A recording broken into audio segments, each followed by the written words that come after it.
এখানে আমার লাগছে বিনস কেটে নিয়েছি, গাজর কেটে নিয়েছি, ক্যাপসিকাম, আদা কুচি, রসুন কুচি, কাঁচা লঙ্কা কুচি, আর সাথে লাগছে 3টে ডিম। তো চলো স্টার্ট করা যাক।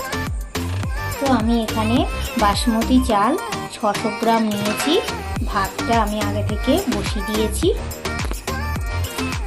তো দেখো ভাতটা আমার অর্ধেক হয়ে এসছে, আর একটু বাকি আছে, হয়ে গেলে নামিয়ে নেব। তো ভাতটা এবার আমি নামিয়ে নেব। কড়াতে অল্প পরিমাণ তেল দেব, তারপরে 3টে ডিম নিয়েছিলাম, 3টে ডিম ফাটিয়ে নিয়েছি, সামান্য নুন দিয়ে এবার একটু ভেজে নেব।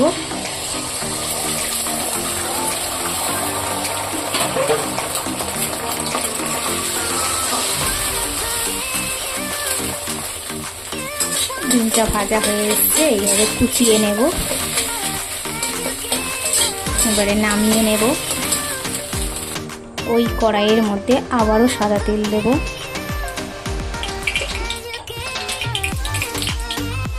অল্প আদা কুচি দেব, অল্প রসুন কুচি দেব,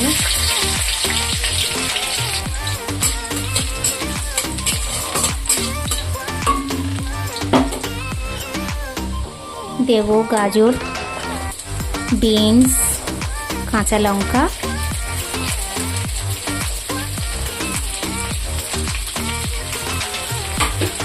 ভালো করে ভেজে নেব।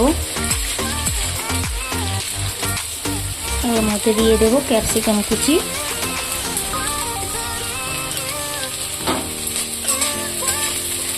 সবগুলো ভালো করে ভেজে নেব। অল্প পরিমাণ নুন দেব,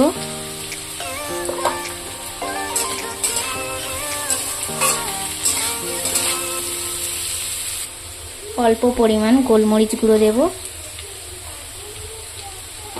আবার একটু নাড়াচাড়া করে নেব।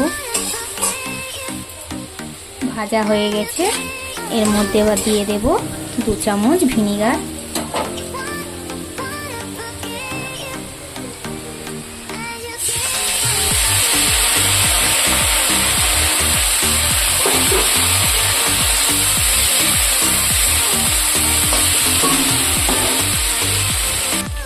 দিয়ে দেব 2 চামচ টমেটো সস, আর দিয়ে দেব 2 চামচ সোয়া সস।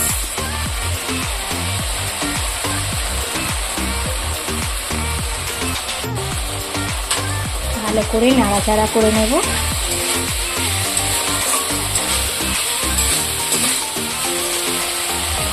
এবারে দিয়ে দেব আগে থেকে করে রাখা ভাত।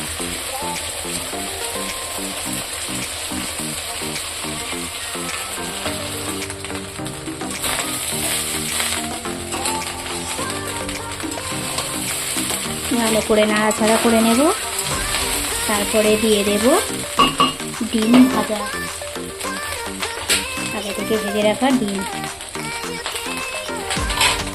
আবারও দিয়ে দেব গোলমরিচ গুঁড়ো, স্বাদ মতো নুন, পরিমাণ চিনি। আবারও ভালো করে নেড়ে নেব।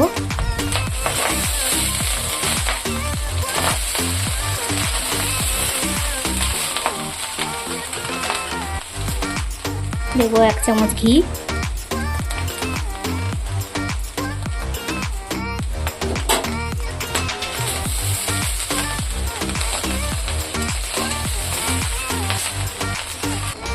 আবারও দেব সামান্য গোলমরিচ গুঁড়ো,